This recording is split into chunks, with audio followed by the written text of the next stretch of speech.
I'm live again. Hi, everybody. It's Saturday afternoon. This is day 12 of Veda. You're tuned into UW Titan Fan here, and today we're going to kind of have a fun live Veda. I'm going to take a trip down memory lane. I have a crap ton of tabs opened up on my Chrome browser, and I'm going to take you down memory lane, and we're going to talk about some of the game shows, or actually all the game shows that I remember watching as a kid. So I will grab the camera here. Make sure that I can see chat messages in case anybody comes up. But I'm going to hop over here and we're going to go back in time. As you can see, a lot of tabs opened up. But kind of preface things here. When I was a little kid growing up, my period of time my earliest memories are from the early 80s, and back in that time, daytime television, really the only thing that was on in the morning were game shows. It was all game shows. It was cheap, easy, and fun programming, and so my earliest memories of watching TV were watching game shows. And so with that in mind, I'll kind of take the camera back here to the computer and I'll start going down the line. Hi, Cranky. We're talking about game shows today, so hope you enjoy this one. So now the very first, actually one of the oldest memories I have of watching game shows, we're going to start with Barry Enright Productions. Dan Enright and Jack Barry, they were game show producers in the 50s. They kind of got famous because they were part of the game show scandals with 21 and the Rigged Games, and Barry was able to rebuild his reputation as a game show host with this game here, which was The Joker's Wild. And these were games purely of luck. It was like a slot machine at the casino, and you pull the thing down and categories would pop up and you'd have to answer questions and you'd win dollars for correct answers, and $500 would win you the game. And you could go face the devil, which was basically the same thing, except you would have to get up to you would spin for dollars, and then once you got up to like $1,000 you won the grand prize, whatever it was. Prizes were always kind of chintzy, but it was a fun game to watch because they had the spinning factor with the slot machine that you see there on the screen. And they also had an audience match game too, and the audience could come out and they could come through there. But this is kind of what the open looked like from that era that I can remember. And so we'll continue with Barry Enright. I'll pop up another tab here. This was a game show that also had its share of issues back in the 50s, but it was revived with Wink Martindale's host, Tic Tac Toe. And what was special about this game was that it used, it was basically, you could, I can't think of it now. My mind is, I am tongue-tied, so. But yeah, the game where you go across and side and think, yeah, I'm just having I have hit a wall here early on. But they had the computer monitors, and you could, go across, go up, go down, go side to win a game, and then you would go face the dragon, and the dragon were these computer animated things that would pop up on the screen, and during the bonus game, and if you hit that, you lost. And I loved watching the dragon come up because you'd be like, wow, and he'd flash around, and it was animated. And apparently they did those with Apple II computers. And so those are the two Barry Enright games that I remember. And now we're going to head over to Bob Stewart Productions. The $25,000 period. This is, you could argue this is his most famous creation, Bob Stewart, although there is another one that he made for another company that I'll get to next that's also a creation of Bob Stewart. That was, you'll recognize this one, but the $25,000 pyramid, it came back in the fall of '82 on CBS.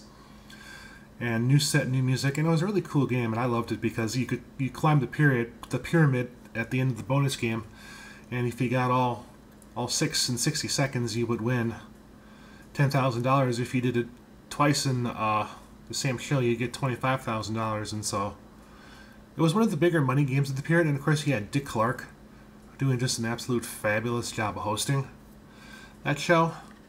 Oh, and then there was a little cuckoo if you screwed up.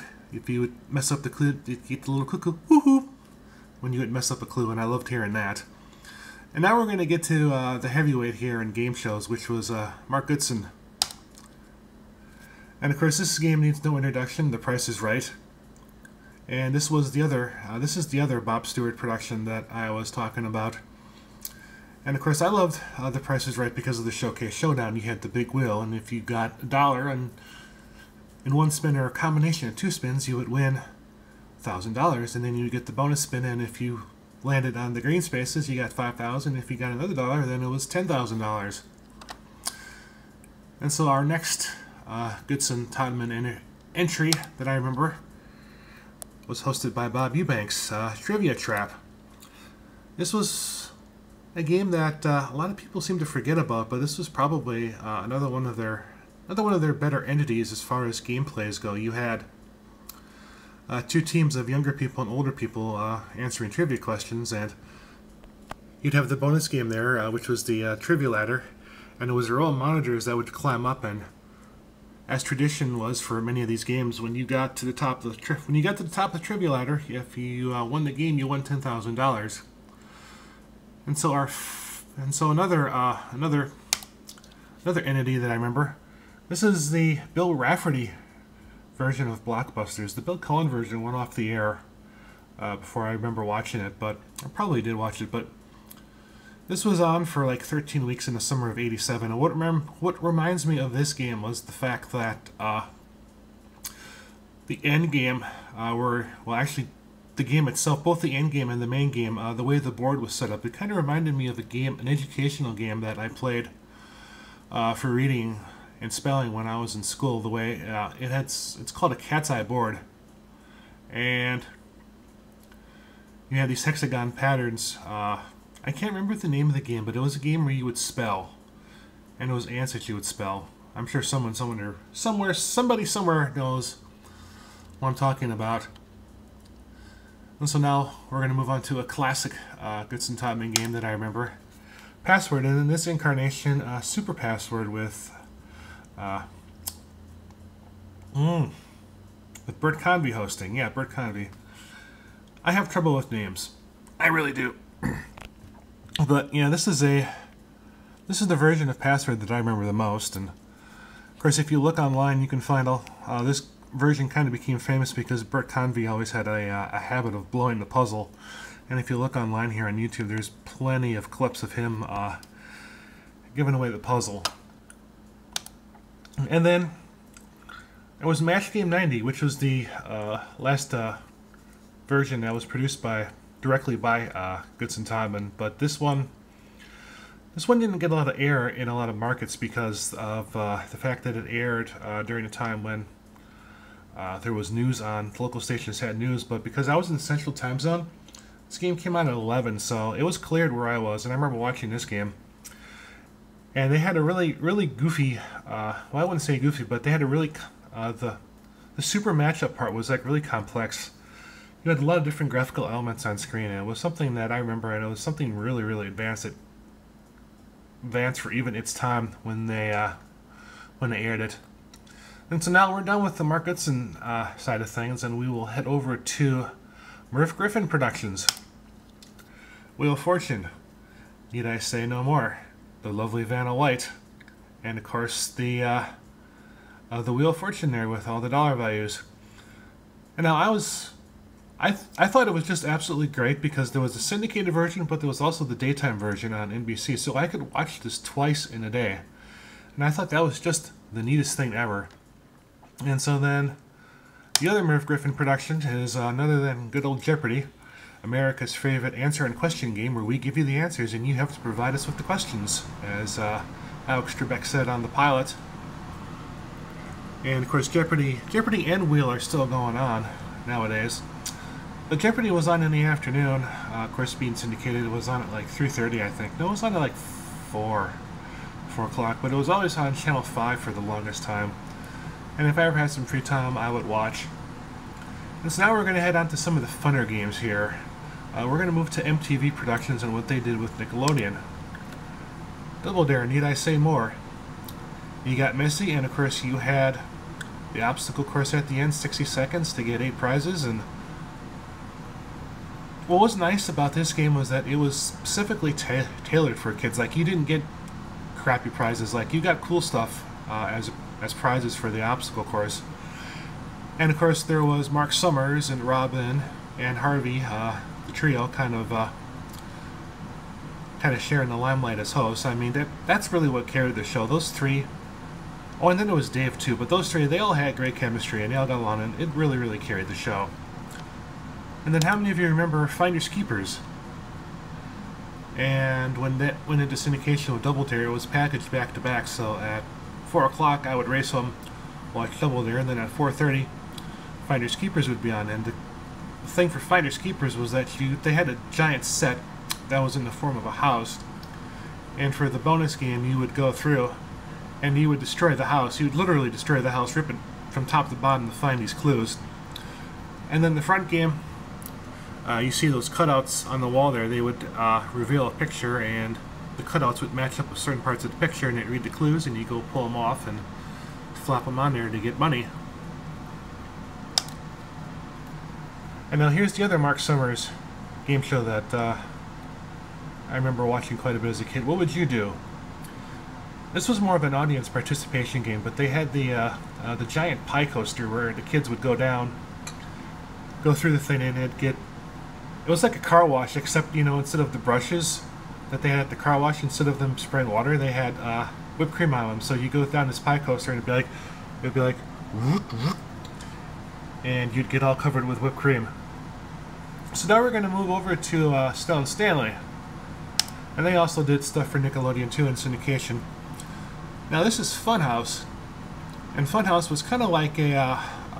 it was kind of like Finders Keepers, but it was unique in its own way in that you had this giant house-like set in the back. In the bonus game, you would run through and you could grab these prize tags. And of course, the front game, you know, you had all the mess and slop. And then they had the Grand Prix race around the entire studio where you grab those tokens, and whoever got more at the end of the game would go on to do the bonus game. And so now, this one seems to have the most like of all the games, Stone Stanley stuff that I see on the internet, which is Legends of the Hidden Temple, and this was on Nickelodeon in the early 90s. And it was, and you know, a lot of people are probably going to hate me for this, but this wasn't my most favorite game. I didn't care too much for the front game format because you had 6 teams, and right away they would knock most of them out. And then I really didn't care too much for Kirk, who hosted the show. I always felt that he was kind of stiff. He was kind of like a rip-off of Paul Hogan. Paul Hogan, his character that he played. I can't think of it now. I'm so bad with names. Crocodile Dundee, yeah. I always thought that Kirk Frog was like he was like a cheap rip-off of Crocodile Dundee. But he didn't have the accent, so I'll give him credit for that. And then this is probably my favorite Stone Stanley game, which was Wild and Crazy Kids. Wild and Crazy Kids. And there really was no rhyme or reason to this game. It was just basically kids having fun, and they did all kinds of weird things. Like, you know, the Take on Baseball, where you'd have, they did Take on Baseball where they would have, you know, the kids put their head on the bat and spin around circles and get real dizzy and then try and hit the ball. You know, they would do weird stuff like that. And so that's Stone Stanley stuff. And then my final entity that I remember as a kid, we're going to go to the Bert and Bert Productions. Win, Lose, or Draw. Now this game was a kind of an odd combination because it was produced by Bert Convy, and he paired up with, of all people, Burt Reynolds to do this game. Now this game had very much a party atmosphere to it, and basically it was kind of like not like pantomime, but basically you would draw out something, and then the people sitting on the couches have to guess what it is. And what I remember most about this game was that the Time's Up buzzer was basically electronic phone ring. It didn't have a buzzer or anything like that. It was very, very, very, very kind of unique for that kind of game. So I've been going here for about 14 minutes now, so I'll put the camera back here. Those are the game shows that I remembered as a kid. So if anybody, I see I got a few people watching now, if anybody has any questions or if anybody wants to say hi, feel free to do so.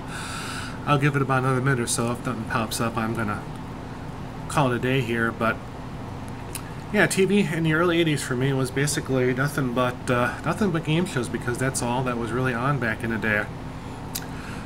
And I definitely have very, very fond memories of it, so I should probably do a couple more of these videos going over different shows. I thought about like incorporating all the shows that I remember as a kid, but just doing these game shows alone, it was like 15 tabs. It's like, wow, this is going to take a really, really, really long time to do. So my Veda for today is probably kind of going to be complete here.